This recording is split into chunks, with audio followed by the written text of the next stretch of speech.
50 houses were destroyed. This happened on Saturday at about 5 p.m. and the victims are desperately calling on the government as well as goodwill Cameroonians to come to their rescue. Nora Kakibi has more in the following report. The local population of Foronge village in Magba subdivision in the Noon division, West region, have been rendered homeless as most of their homes were brought to ruins by wild storms. According to the victims, over 50 houses and more were destroyed by the strong winds. It will be on Saturday around 5 o'clock. Now some wind just come like in a place will rain.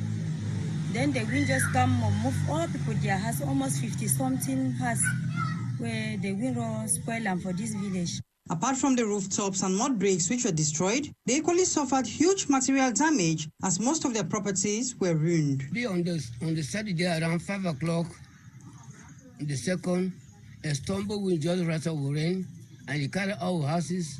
I be man of 3 generations. My family very well born. I get nothing to do. Where within this year don't operate me. The two side, oh, no work for work. I don't do anything. Just they are patient. Me one my picking in there around me. Saturday, wind down with the rain. You don't take house, put them down. All blood don't get down. Then we Zinsep there for on Thomas see them. We forget the Zinsep we no day. And forget the money for rebuild the house. In the past we will not get no more. Play for sleep, say we don't sleep where we know that we don't sleep for outside, and you we did a struggle for the bilam and we will not get money. In their frustration and desperation, some of their victims hope that their cries will be heard by the head of state, whom they implore to come to their rescue and not leave them homeless. Nobody beg say if government hear the news, me not true where we the way don't see safe here we all we will thank you because we don't really know as we fit talk because the house you don't reach 50-something. The thing we don't decide for say me just carry we up with them for your own mind. We will thank you. We will ask government for say me look with eye because better not they may let we with the zinc or with the shed and we don't square for inside house with the urchin for them. The situation has left the population of Foronge so desperate, and they wish that apart from the government, individuals should come to their aid so that their families do not end up in the streets. They lament that at the moment they do not have a place to sleep, nowhere to go to, and no money to cater for their families. Their only hope is on the government to make them see the light at the end of the tunnel.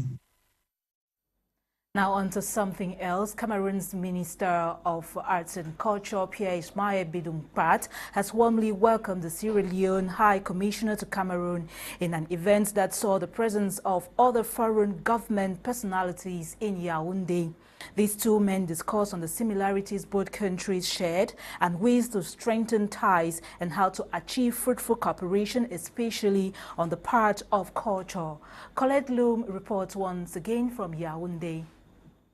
Robert Signy Dowie Davis and the Minister of Arts and Culture, Bidun Poit, have explored avenues of cooperation between the two countries. In Yaoundé, Robert Signy Dowie, the new High Commissioner of the Republic of Sierra Leone to Cameroon, was received in audience in Yaoundé by the Minister of Arts and Culture, Bidun Poit. The meeting has taken place after the presentation of the figurative copy of the credentials to the Minister of External Relations by the head of the diplomatic mission of Sierra Leone. For about 40 minutes, the two men toured the areas of cooperation that exist between their countries and that will need to be further developed. In his tour of making contact, the new High Commissioner of Sierra Leone with residence in Abuja in Nigeria started with Minak. Sierra Leone, we agreed with the Minister of External Relations of Cameroon that we should try and elevate our relationship.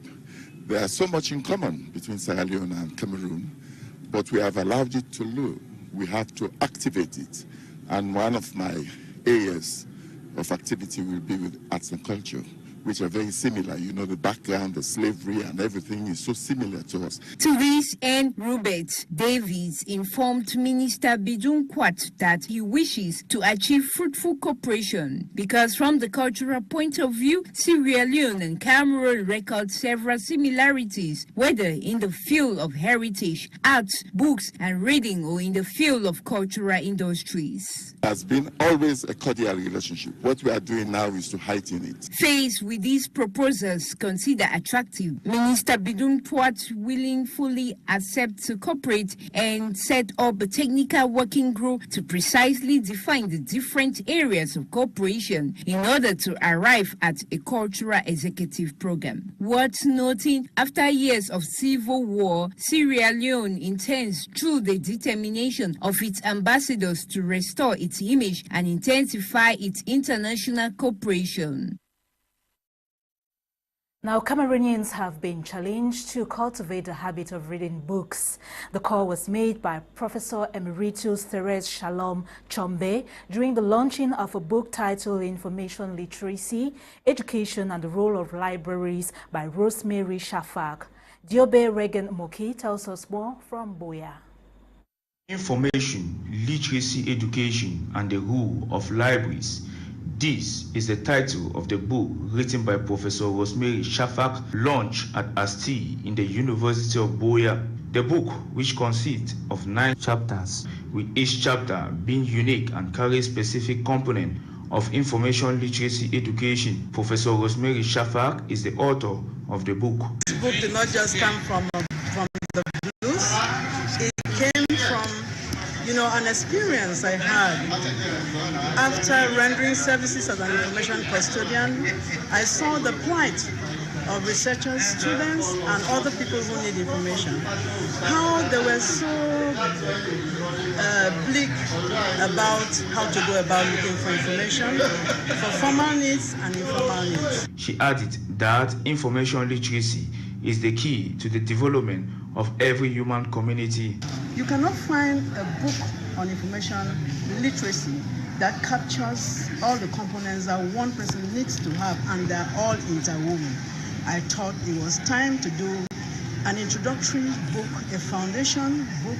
And information is something that everybody needs. Information is power, and information is what educates and transforms. Chairing the book launch was Professor Emeritus Therese Shalom Chombe. I'm so happy about the book because our students who we are training to take over from us need to understand that they should give people very important and constructive information that will help develop our country, information that will change mindsets, because the mindsets are damn negative. And so I think our book is really wonderful. People who are writing pieces should know what they are writing.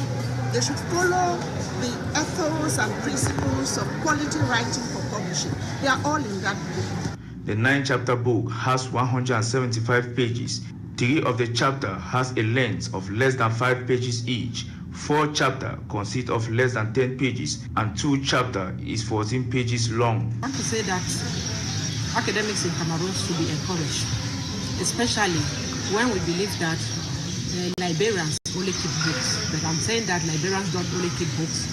They keep a lot of information that Cameroonians should learn a culture of always going to the library so that they should get the first-class information from the library. Speeches, musical interludes, review of the book title are some of the main activities which characterize the launching ceremony. Many persons confess that the book and the information in it will go a long way in building our community.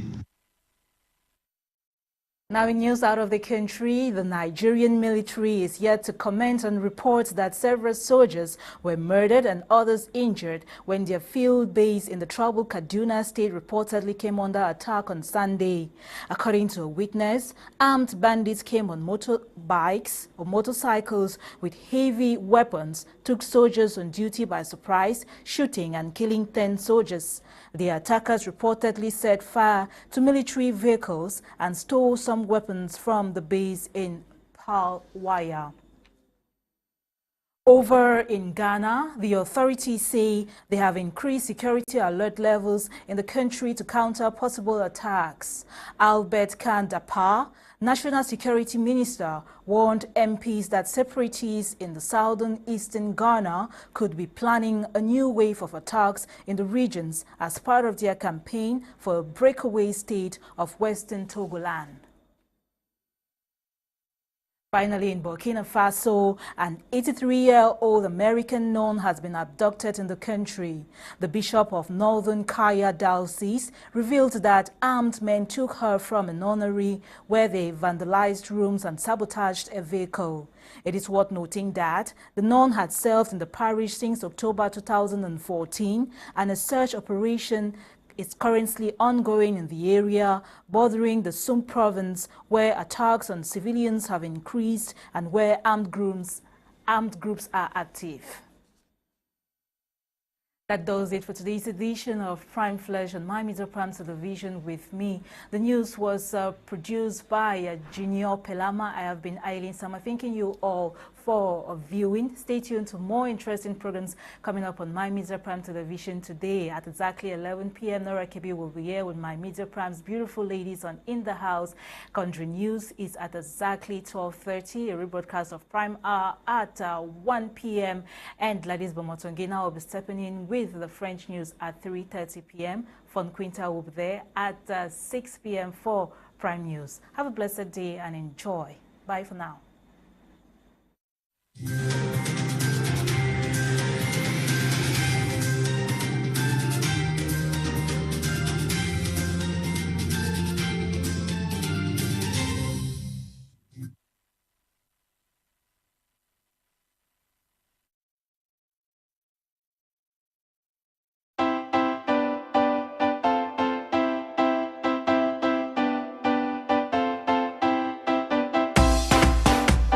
BT Media is getting better, going further with clearer images. Our channels, My Media Prime, My Movie Africa,